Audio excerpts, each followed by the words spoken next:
Como are considering making a loan move for Chelsea striker Liam Delap. That's according to Sky in Italy.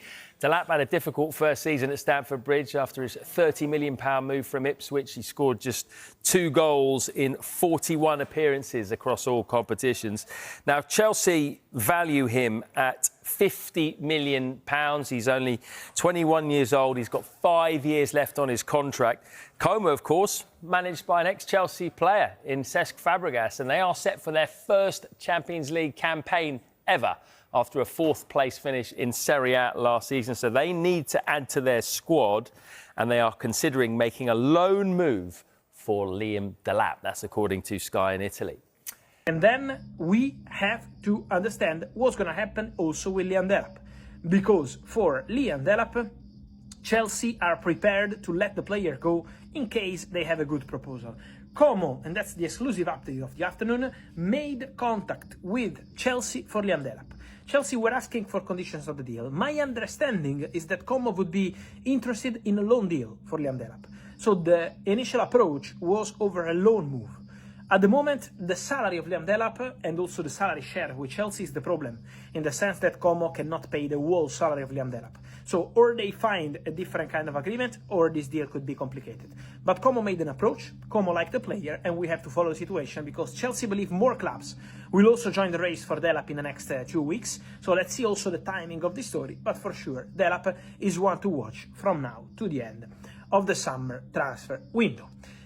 Thierry, watching him, and I know you've watched a lot of him and you're a big fan of his, and if there's any Napoli fans watching, I apologise, but if he was to move on in the summer, what team do you think he would suit most? Well, who needs him most? I think we go back to a Chelsea, we go back to a United. If I'm thinking, obviously, Premier League, Paris Saint-Germain will look for a 9 because they are looking for a 9. You know, so many teams where I'm thinking, where is a 9 missing? We know Alan is there. Let's not talk about Kane and where he's going to go or maybe stay. But those are the teams that I'm thinking that are playing without a 9 at the minute. Or maybe they might lose one, you know, because Paris Saint-Germain sometimes uses Kylian Mbappe inside. We all know he's not a 9. Is he going to stay or not? But he's going to go wherever he wants to go. I think he can adapt to a lot of style. Thierry, watching him, and I know you've watched a lot of him and you're a big fan of his, and if there's any Napoli fans watching, I apologise, but if he was to move on in the summer, what team do you think he would suit most? Well, who needs him most? I think we go back to a Chelsea, we go back to a United. If I'm thinking, obviously, Premier League, Paris Saint-Germain will look for a 9 because they are looking for a 9. You know, so many teams where I'm thinking, where is a 9 missing? We know Alan is there. Let's not talk about Kane and where he's going to go or maybe stay. But those are the teams that I'm thinking that are playing without a 9 at the minute. Or maybe they might lose one, you know, because Paris Saint-Germain sometimes uses Kylian Mbappe inside. We all know he's not a 9. Is he going to stay or not? But he's going to go wherever he wants to go. I think he can adapt to a lot of style. Where should Victor Osimhen be playing for you then? He was probably the most coveted striker in Europe, with all due respect. How has he ended up playing in Turkey when he was coveted by so many teams? Where should he be? I think for me, he should be one club. He should be at Chelsea. It's a club he supported growing up. Chelsea is his favorite club. Didier Drogba is his idol. He idolizes him. He supports Chelsea. And he's made it pretty clear that he wants to play for the club. You want to see him play in the Champions League. You want to see him play in one of the top leagues. So for me, I think it's going to be a shame if he moves to Saudi Arabia. I hope one of the big teams, now Chelsea have decided not to go for him. Hopefully, I hope to see him maybe in one of these big teams, Arsenal, Manchester United, maybe. So he's an amazing talent. He scores goals. He creates chances. He wins you trophies. He gets you to the top 4. He's an amazing striker. And I hope one of the big teams go for him. What makes Victor Osimhen one of the best strikers in the world? Because a lot of people will talk about, you know, when you're an African footballer of the year, they're expecting flair, they're expecting Abedi Pele, you know, killer passing. He's not that kind of player. No, it's about stats. For him, it's about stats. It's about scoring goals, being in the right position, using your physicality. He can do it left, right. We've seen him score with the headers as well. And I think that's what it's all about. You don't have to Straight have up flair. finisher. No, finish. That's what your price can go up another 20 million, then it's 120 million. Sugar? No. No Sean, sugar, the no other- spice, just finish. Sean, the other thing is his movement, you know, Yeah. in the box, as Mark used to say in the kitchen. His movement is very intelligent, you know, Yeah. and you can see Sean and them had that, Mark had that, Yeah. how to move, you know, and the arrival, when you arrive. Anticipation, that's the key. Anticipate and how you arrive in the right spot. Osimhen, for me, the only thing he gives you, in my personal, I've watched Osimhen.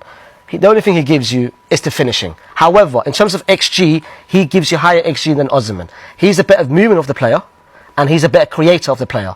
And if you need that, especially with Trent Gunn, and the midfield, as we spoke, in terms of creation isn't the highest, you need someone that can drop deep and create for the team. I watched him against against you guys. Scored in the first leg. He needs to be the number one signing for Liverpool. I think I disagree because I really like Ekitike, and I think even his presence in the box, sort of linking up, even if it's like unwittingly just getting themselves in good positions, the ball bounces off him, the second ball, I think Salah will benefit from that.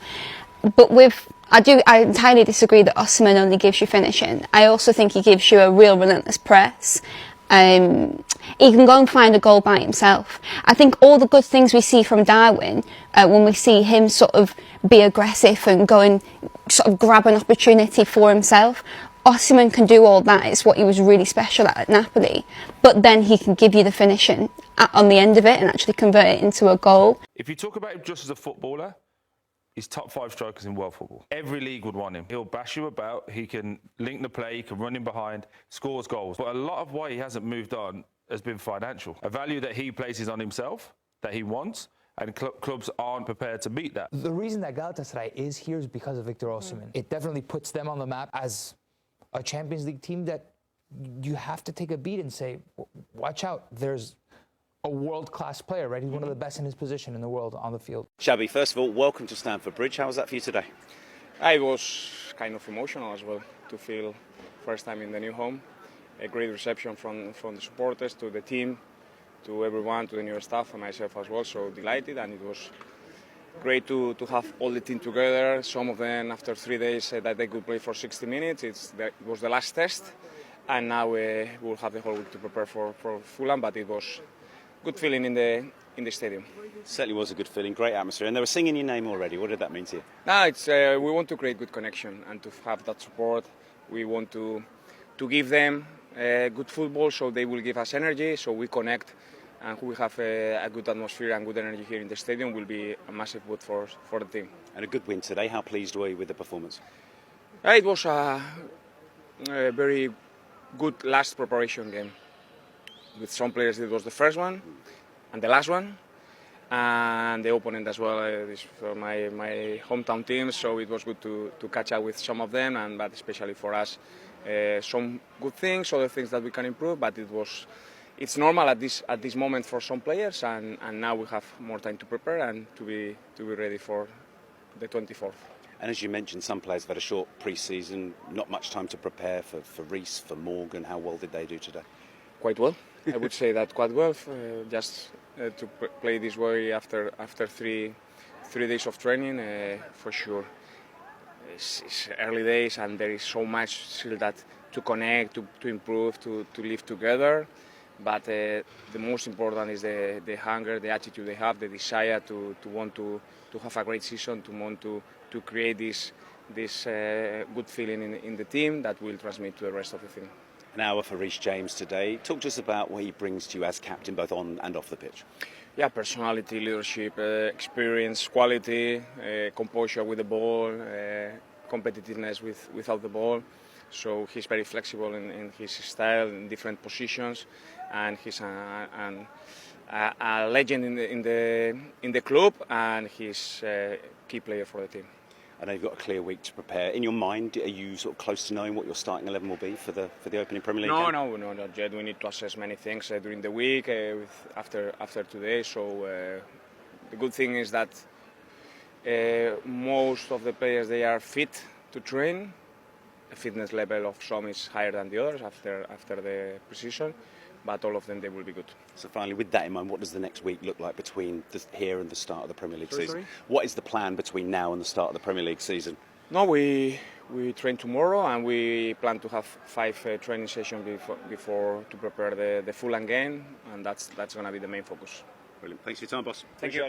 Reece, welcome back to the Bridge. How was that for you today? Yeah, it was a good performance from the team. Happy to be back out there, and the season starts this time in a week. Comes around quick. You've had very little pre-season. How were you feeling going into this one today? Yeah, as you mentioned, the break's been pretty short.